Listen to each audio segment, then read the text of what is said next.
afternoon from a little coffee and a lot of Yahuwah.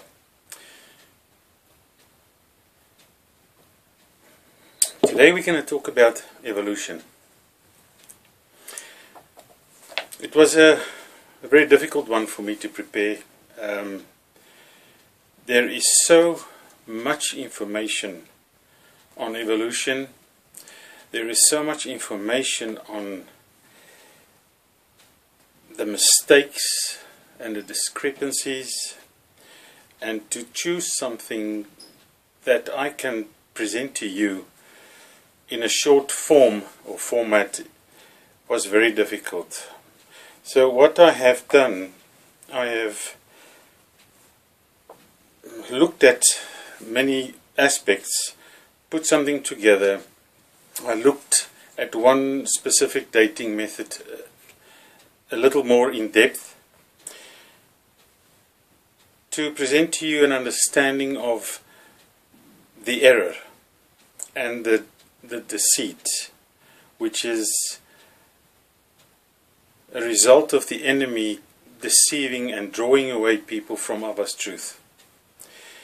Now, a belief or faith is a strange thing, because I was a Christian for 44 plus years and I never questioned my faith. I was brought up, we went to church, I did Sunday school. In the school we read from the Bible, we prayed, and I never questioned it, because that's the only way it is. And I think in many cases it is the same for people who believe of other faiths or who believe in evolution. It is because that is what is put in our minds to believe. Sadly, not many people look into the truth of the matter. And I think this is what this is about. I know that I will be talking to many people out there who are believers and who are creationists, but they've never looked into a bit more where the problems and the issues lie. Because whenever you look at a nature program on television these days, they talk about so many million years ago or so many billion years ago this was the case and that was the case. And nobody questions them. Nobody looks into, is that true or is that not true? So this is what this is about. My daughter loves animals and she's interested in becoming a nature conservationist. But every time when we're looking at these nature conservation programs, these are all evolutionists. And it's really sad. So perhaps there's some work for her to go and share some truth once she gets into that environment. So the first thing that I want to do is I want to look at what the word evolution means. So let's look at the dictionary meaning. I've got this from the Collins Dictionary. You will see it up on the screen. It is a gradual change in the characteristics of a population of animals or plants over successive generations. Accounts for the origin of existing species from ancestors unlike them. Point 2. A gradual development, especially to a more complex form.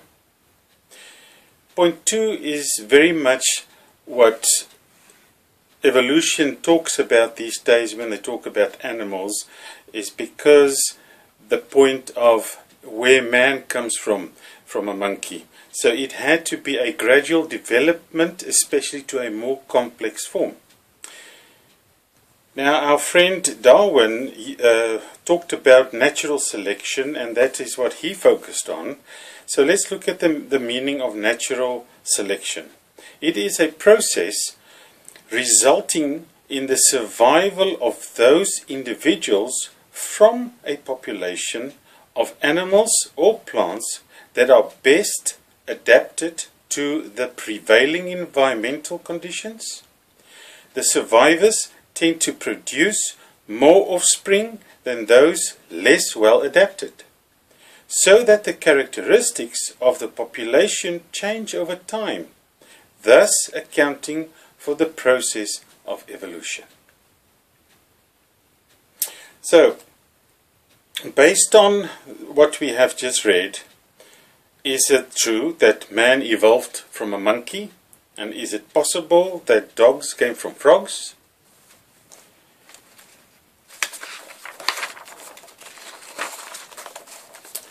Darwin's theory of evolution by natural selection is a process by which organisms change over time as a result of changes in heritable, physical, or behavior traits. It can result in small changes or even create an entire new species. This happens as a result of mutations at the level of DNA and genes. In Darwin's words, for this irreducibly complex system to function, even if one part is missing, the entire system will fail to function. Darwin confessed to suppose that the eye, with all its inimitable contrivances for adjusting the focus to different distances, for admitting different amounts of light, and for the correction of spherical and chromatic aberration, could have been formed by natural selection, seems, I freely confess, absurd in the highest degree. Well, that puts a spanner in the works of the evolutionist, if one of his founders makes such statements. You'll have to excuse me, I will need to read a lot of these things because I have collected a lot of information from different people and put this together. So I will just be reading a lot of what they're saying. So, what do these evolutionists do to determine the dates or the ages of certain animals, plants or fossils or rock formations? Well, there are many different dating methods in place, and in their use they are all flawed.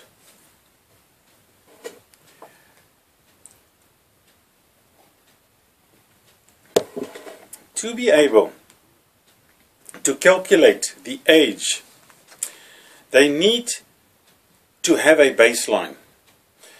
They need to be able to calculate from a certain point.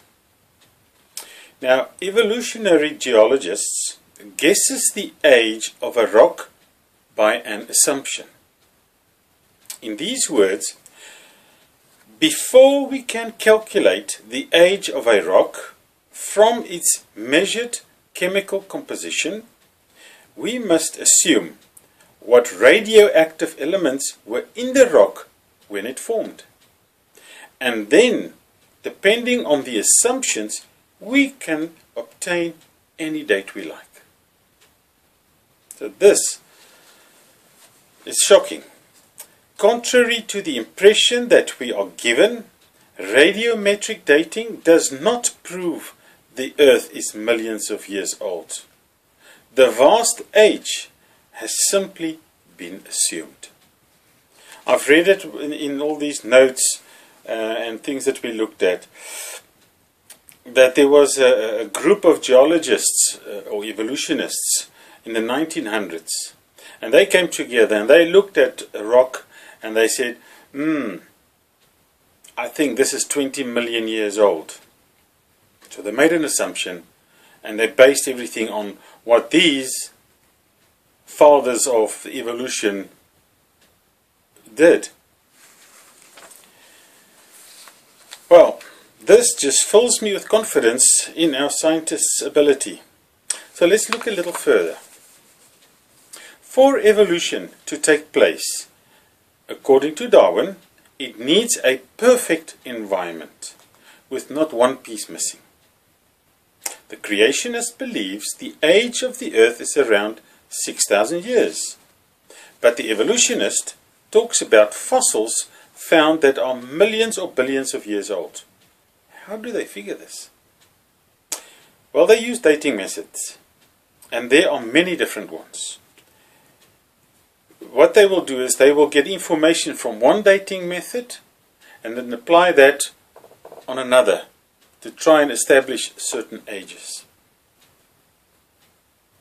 So let's look at one of the newer methods, or one of the more recent methods that they've worked out in around 1946, which is the method of carbon dating or radiometric dating. Carbon is the building block of organic matter.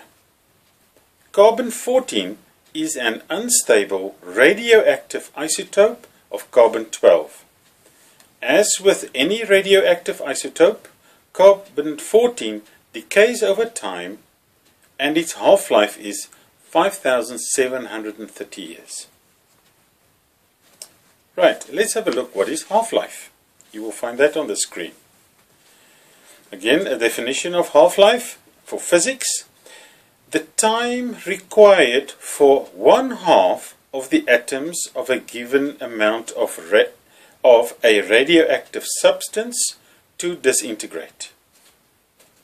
From a biological perspective, also called biological half-life, the time required for the activity of a substance taken into the body to lose 1/2 in its initial effectiveness. Right, let's look at another definition of half-life. The time taken for the radioactivity of a specified isotope to fall to half its original value.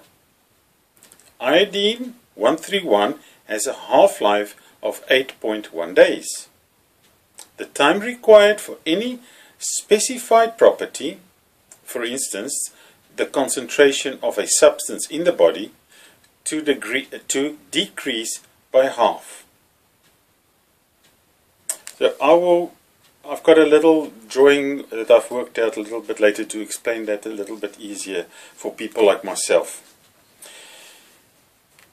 But all these definitions that we've read now, they are very similar.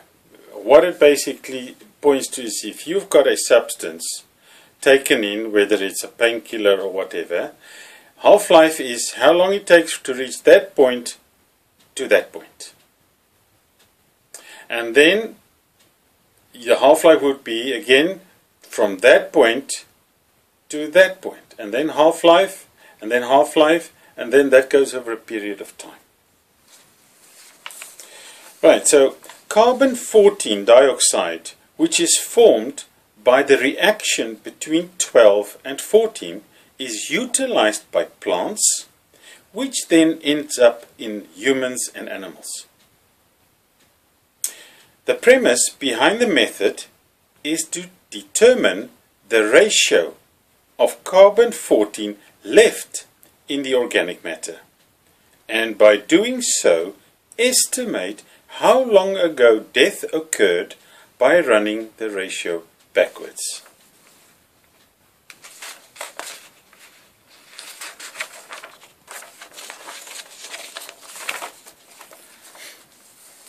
The accuracy of this method is not precise and is reliant on several factors.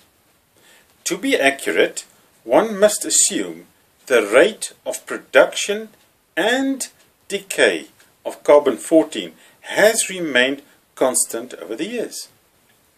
It's like Darwin said, everything needs to be constant, and if one part is left out, then there is a problem.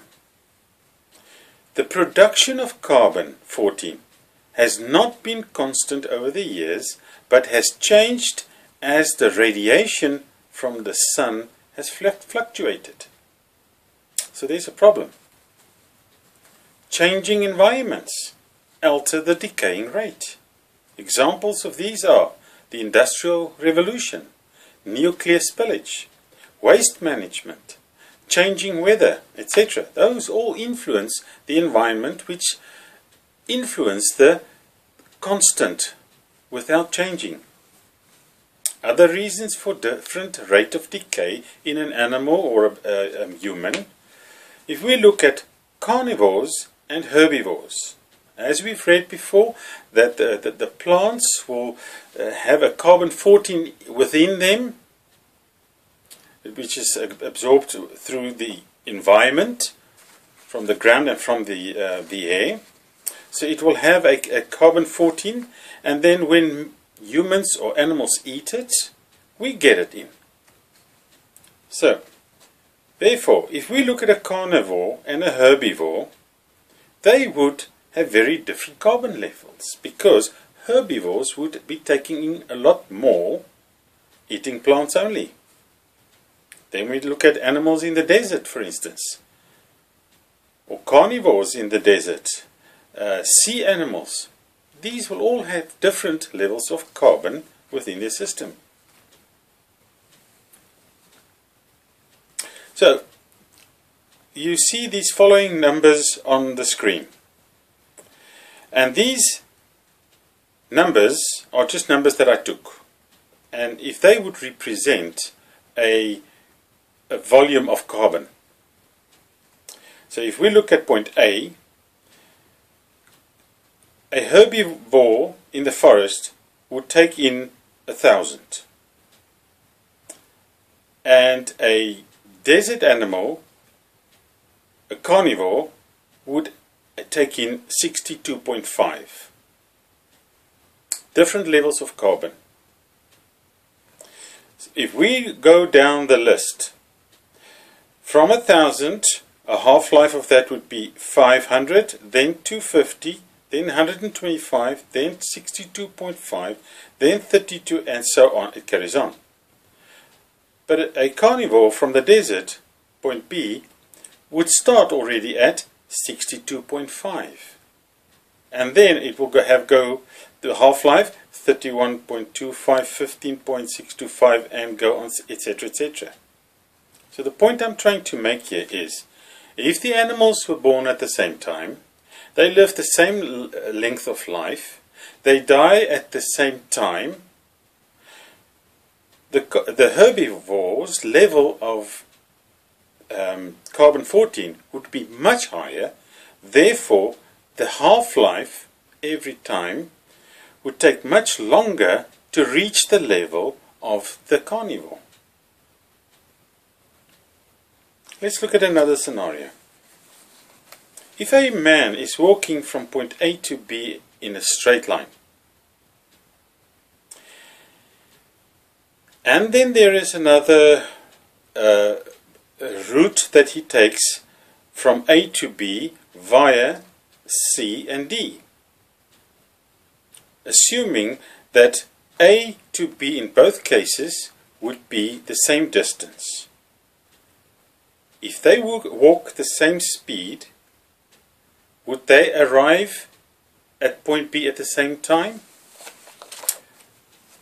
Impossible. And therefore, the external factors, influences, make a big difference on the outcome.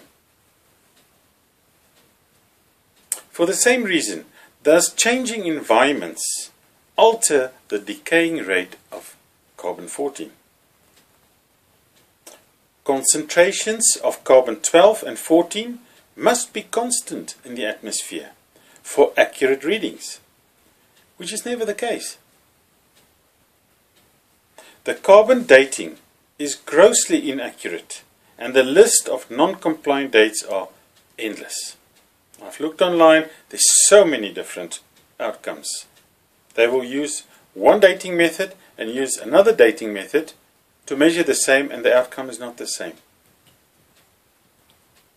One example of this inaccurate dating method is of live mollusks of the Hawaiian coast. They had their shells dated, and they found that these mollusks died 2,000 years ago. Evolutionists state that science builds up their theories to comply with observable facts. I notice that I'm on 20 minutes now. I will just finish this piece. It might be going a little bit over time, and I will divide this into two sections then.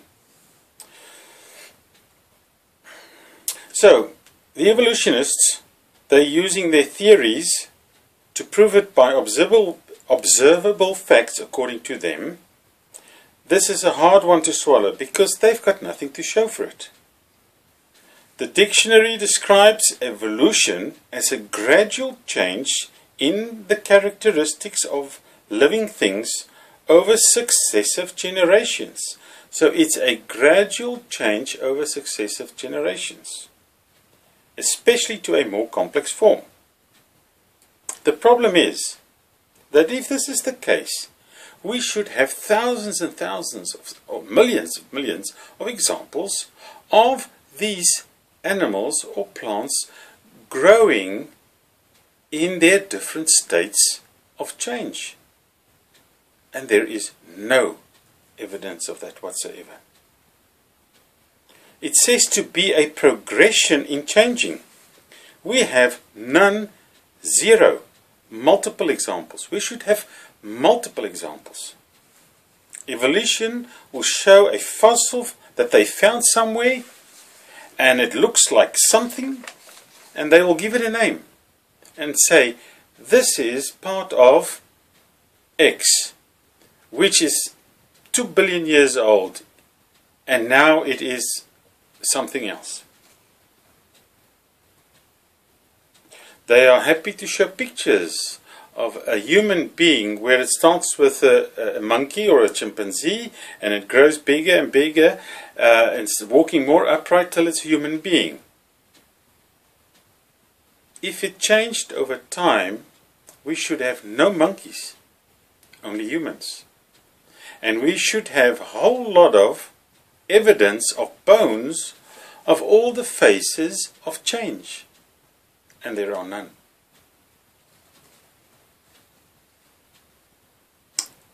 Today, a monkey is still a monkey, and man is still man, and we've got nothing in between. There's no fossil record of any progression of change. Puzzling, don't you think? Scientists will make discoveries just to change their opinion sometime later. An evolutionist will respond with this, and they call it as an example of scientific process. So, what have we got up to now? We have a Darwin theory, which he himself discarded as insufficient. We have a need for a perfect environment to evolve, which does not exist. We have a dating method, or dating methods, which is totally inaccurate. We have scientists who change their findings, and they call it process. We have evolutionists who claim to have proof, of which is non-existent. And we have evolutionists who use an assumption for their long life as baseline to determine the long life of a fossil. There is no evidence for evolution to be true. So how would evolutionists explain emotions such as love, hate, anger? Did that evolve? Where did that come from? A universe created so perfectly, impossible for man to replicate, and certainly impossible for any nonsense theory to prove it wrong. The evidence is out there. Look at the perfect sunsets. Look at the nature scenes. The effect of the moon on the oceans, the seasons, the trees that keep a perfect balance of carbon dioxide and oxygen for the atmosphere that we live in. The conception and birth of a child or a newborn animal. The complexity of a human body, for instance the eye. The vast animal kingdom with its millions of species.